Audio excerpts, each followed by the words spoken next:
Do livro Fonte Viva, com mensagens do Espírito de Emmanuel, em psicografia de Chico Xavier. Mensagem 27. Destruição e miséria. Em seus caminhos, há destruição e miséria. Paulo.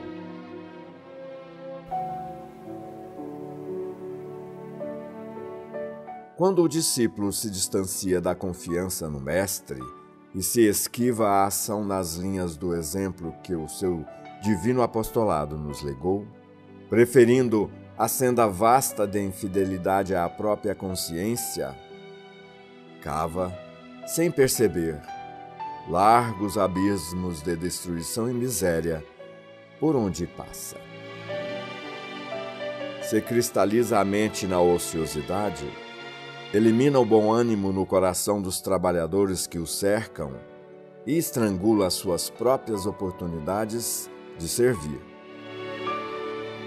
Se desce ao desfiladeiro da negação, destrói as esperanças tenras no sentimento de quantos se abeiram da fé e tece vasta rede de sombras para si mesmo. Se transfere a alma para a residência escura do vício, sufoca as virtudes nascentes nos companheiros de jornada e adquire débitos pesados para o futuro. Se asila o desespero, apaga o tênue clarão da confiança na alma do próximo e chora inutilmente sob a tormenta de lágrimas destrutiva.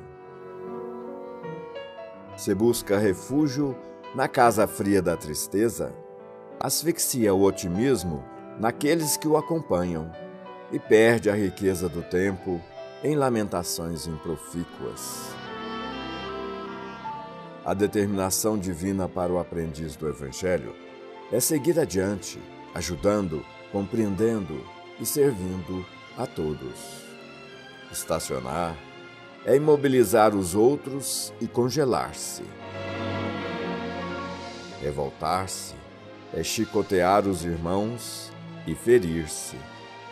Fugir ao bem é desorientar os semelhantes e aniquilar-se.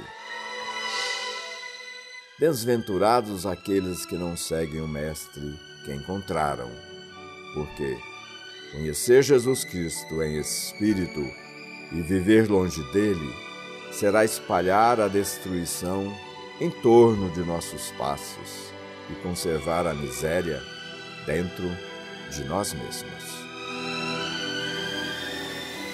Convidamos a todos a lerem e meditarem em seus lares esta mensagem do livro Fonte Viva. Mensagem 27.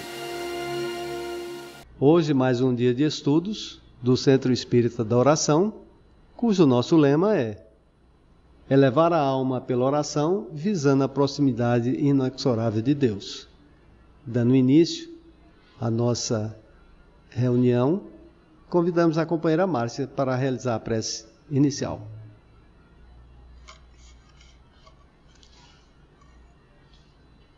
Senhor Jesus, agradecidos por estarmos reunidos nesta noite de hoje, queremos pedir que sua bênção, sua proteção, sua luz e seu amor possam envolver a todas as pessoas que estão conosco acompanhando a palestra de hoje.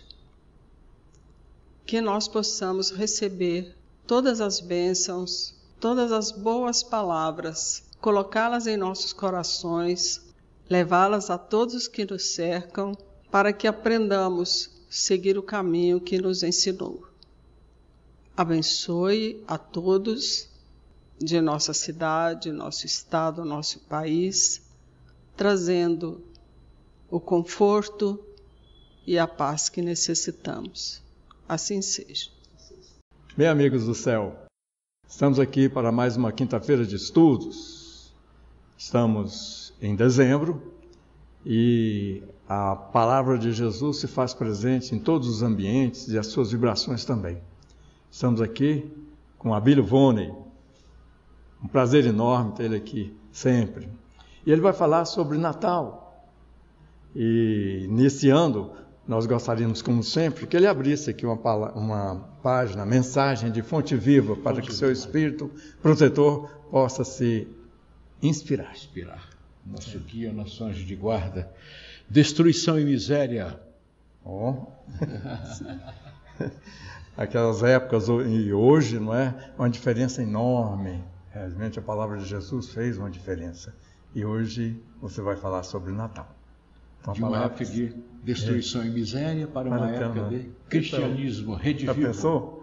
Que maravilha que nós temos hoje, né?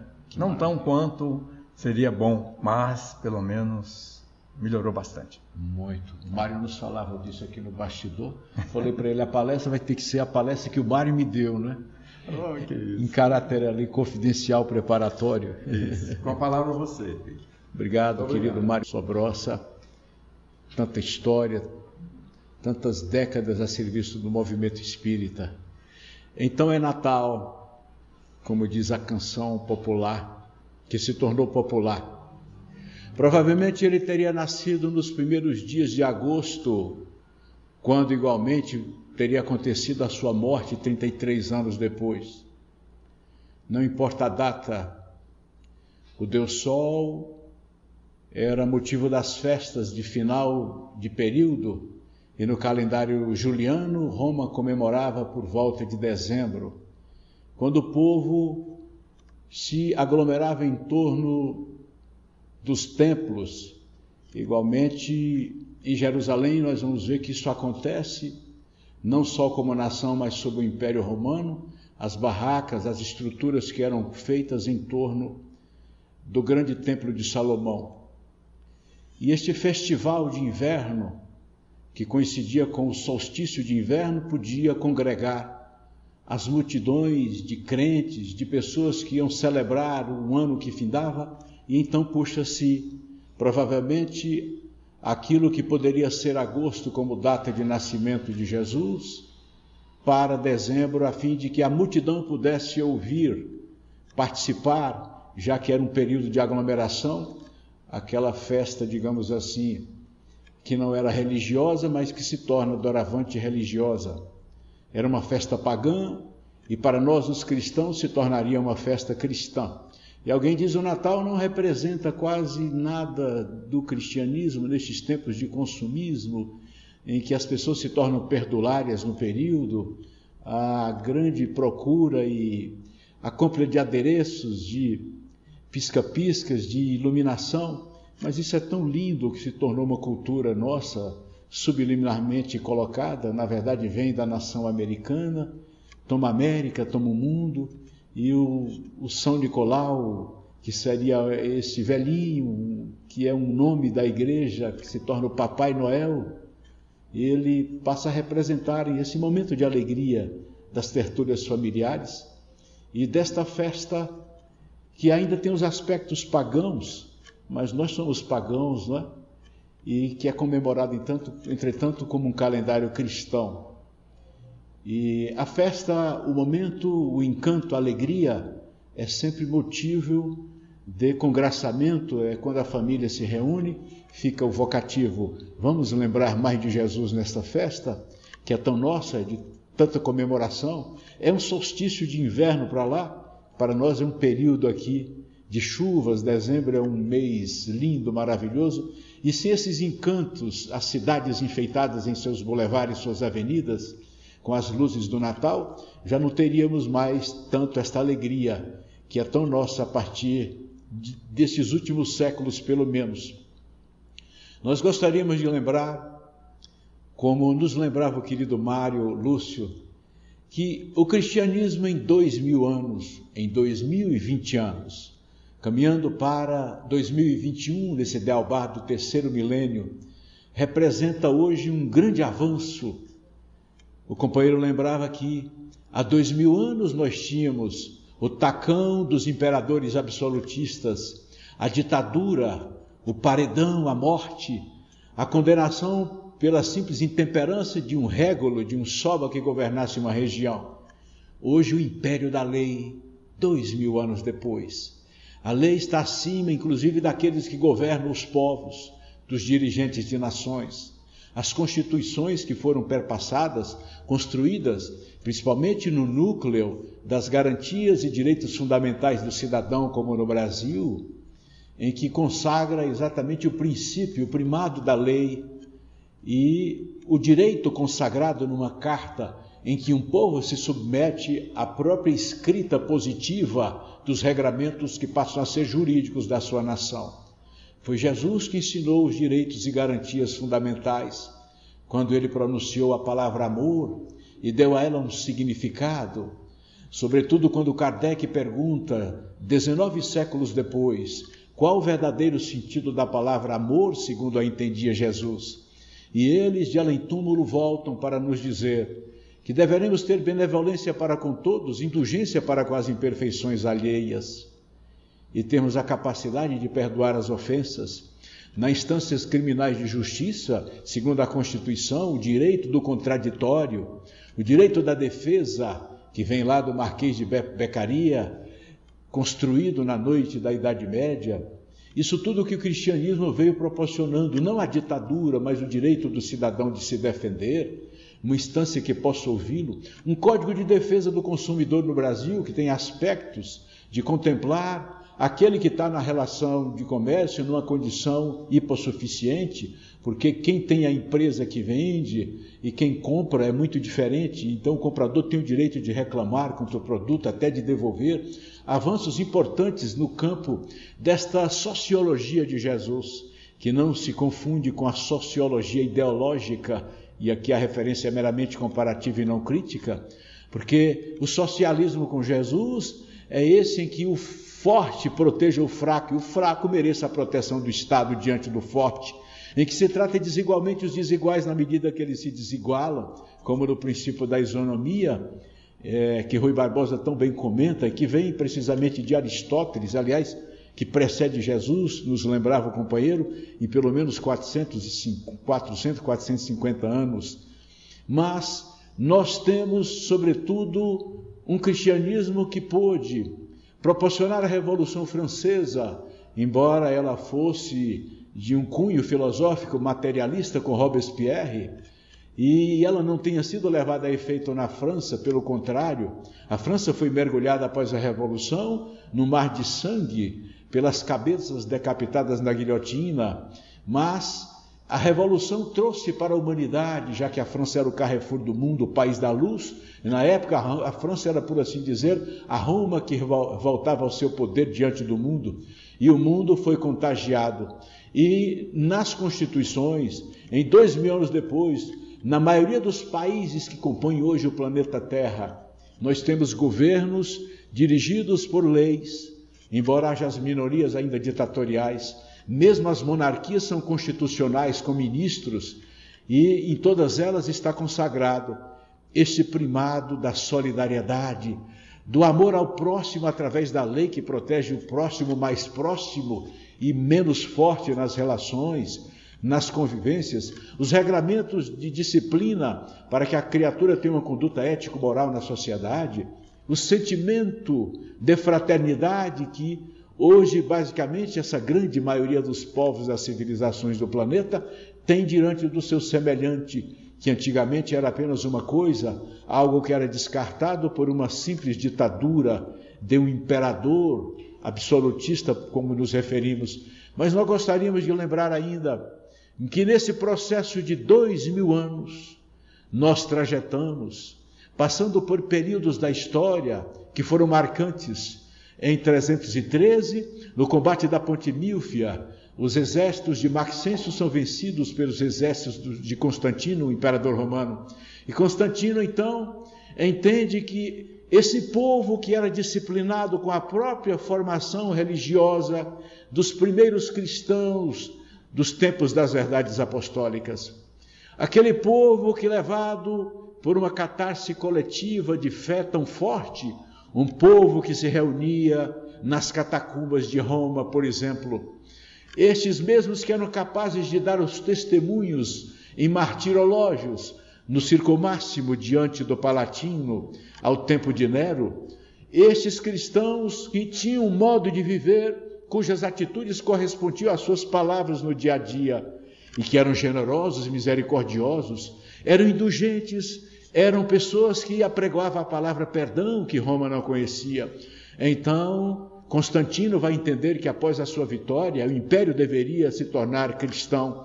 De algum modo, mais cedo ou mais tarde, e nos lembrava o mesmo companheiro Mário, e se instaura uma era, então, que Roma, em verdade, dando um grande golpe político, ele coopta todo o povo e se transforma a religião oficial, que vai se consolidar adiante, para fortalecer as próprias bases do império. O súdito é que faz o império acontecer. Mas ele estava dando um passo para que a humanidade pudesse conhecer a doutrina de Jesus, que passa a ser agora gestada no ambiente da própria capital do mundo do seu tempo. E foi assim que um dia ali chegariam os grandes homens que conduziriam o movimento cristão dos primeiros tempos, dos primeiros séculos, aquilo que, entretanto, teria que atravessar a noite caliginosa da Idade Média, em que Jesus fora levado como um campeador. Alguém levava num carro de guerra à cruz uma espada para sangrar o seu irmão, não é? Para vencer o seu adversário. Carregava o óleo da extrema unção para aqueles que iam morrer nos campos de guerra ou nas cadeias onde eram levados nos campos de concentração que houve em todas as épocas. E, entretanto, esta noite de 1000 anos foi o motivo para nós refletirmos qual caminho levaríamos este Jesus. Este Jesus que há 20 séculos havia dito que a sua doutrina traria ao mundo a guerra, e ele tinha pressa que o mundo se incendiasse.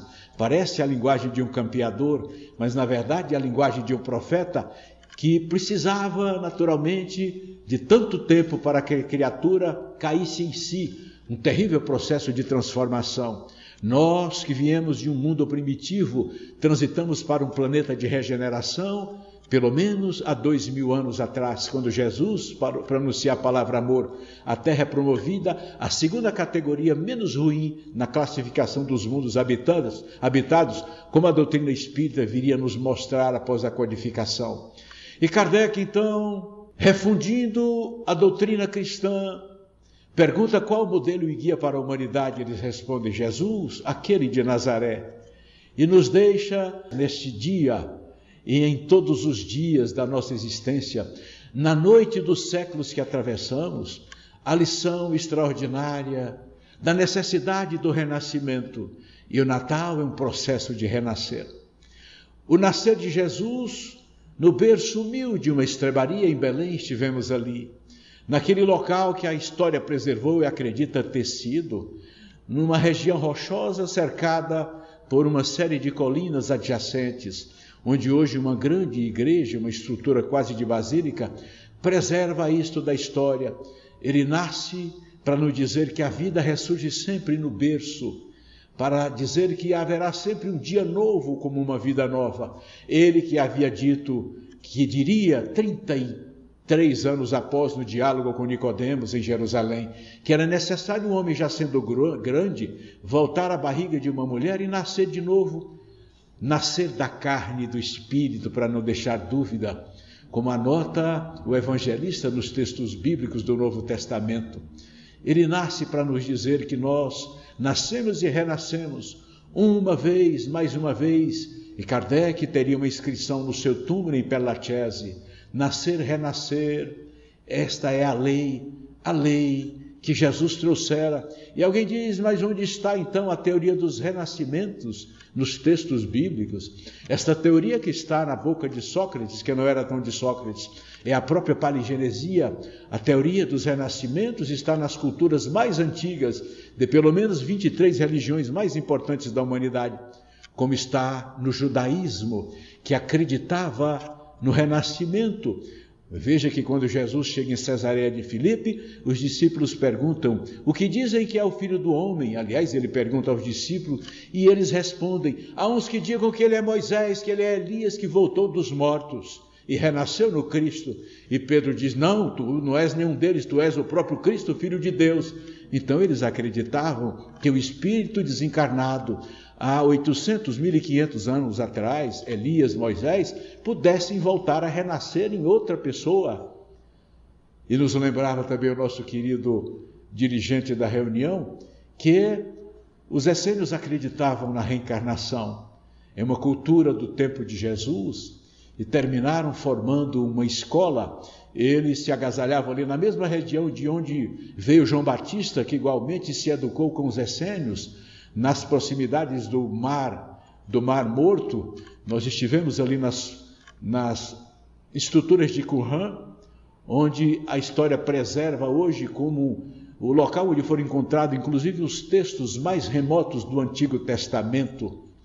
E esta doutrina da reencarnação, este termo utilizado por Kardec na codificação, poderia dizer a doutrina dos renascimentos, está não só na sabedoria grega de antes e depois de Sócrates, como está nas culturas da região palestina, onde esteve Jesus, como está na boca deste cantor galileu, ao falar que a vida renasce, surge no berço, termina no túmulo, que é o berço da morte, para retornar no berço do lar, onde nós renasceremos tantas vezes em fieiras de existências, para completarmos o processo de aprimoramento, de acrisolamento espiritual. Um aspecto importante que acontece na teoria dos renascimentos.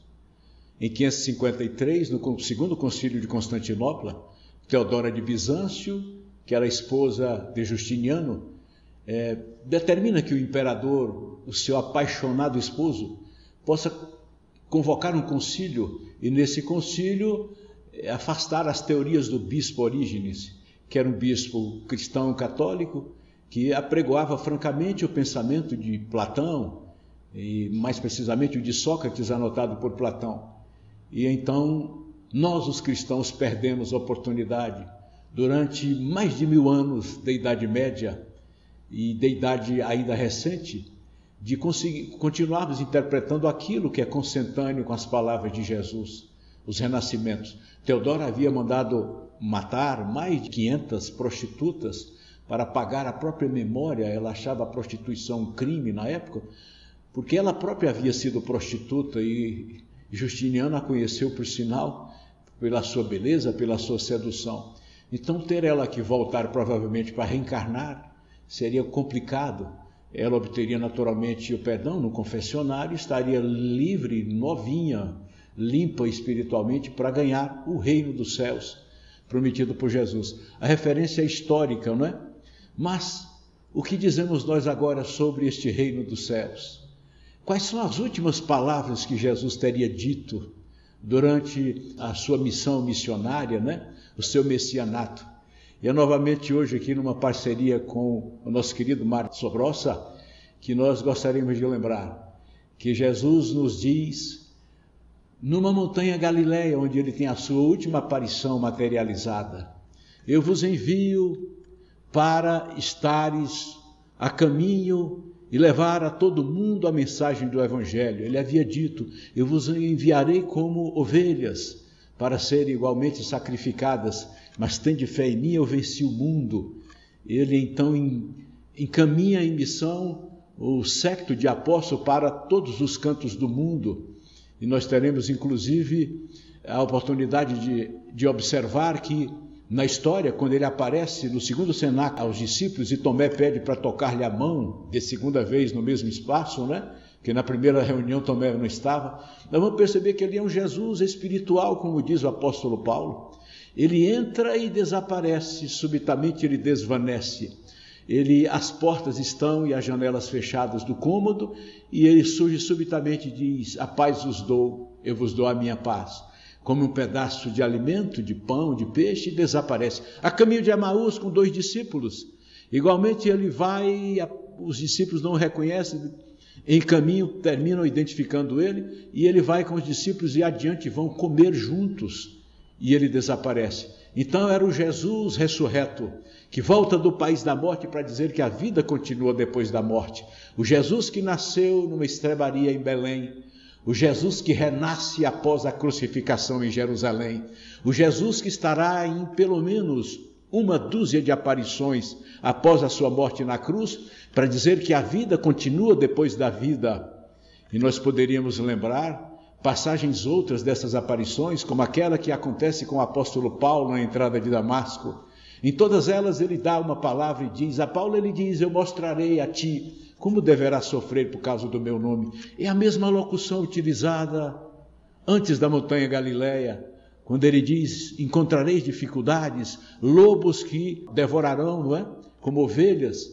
E enfim, é deste Jesus que nós temos a marca da cruz. E a marca da cruz são as aflições diárias, que são desafios existenciais, que ao contrário de nós pedirmos que Deus nos afaste, ou que nos dê prosperidade, nos livre dos problemas, que Ele nos dê o consolo, a inteligência através do Cristo, para resolvermos os nossos problemas, porque são eles que nos darão a maturidade espiritual. Os sentimentos amordaçados deverão ser trazidos à tona para serem trabalhados, a fim de que eu amadureça e cresça espiritualmente. Um pai deve deixar que um filho enfrente as dificuldades do mundo, orientando, apoiando, porque senão o filho não vai aprender a viver. Eu acho essa a grande lição do cristianismo e da doutrina espírita, que é o cristianismo Rede Vivo, nestes tempos de Natal.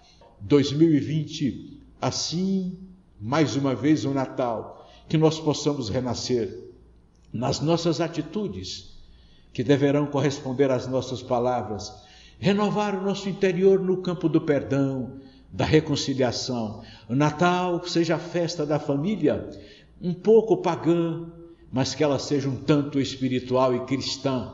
Lembramos que Jesus nasceu num berço tão pobre, tão simples, não tinha sequer uma cama para nascer, foi improvisado numa estrebaria, e que, portanto, este homem que mudou o calendário da humanidade, é o homem que deve tocar os nossos corações. Nós, os cristãos do novo milênio, Ave Cristo, os que vão viver para sempre o saúdam, meigo e amado mestre. Muito obrigado, um grande abraço a todos e um Feliz Natal. Agradecemos ao palestrante de hoje, Abílio Vone, sobre suas palavras referentes às boas novas que Jesus trouxe para nós e a sua vida. Importante, muito importante nós lembrarmos, aquele que se apresentou materializado presente aos apóstolos. Isto foi um acontecimento inédito, tanto que dividiu a era em duas, antes e depois de Cristo. Vamos pedir ao nosso irmão Olegário para fazer a prece de encerramento da noite de hoje. Após essa brilhante palestra, neste período em que estamos todos envolvidos pela vinda de Jesus entre nós, queremos agradecer ao querido e amado Mestre Jesus, à espiritualidade amiga que coordena esta nossa atividade, sabedores que somos de que tudo que aqui foi falado só benefício traz às nossas almas. Sob a tua luz, Mestre amado, iniciamos os estudos da noite de hoje e sob a tua luz damos eles por encerrado e que assim seja.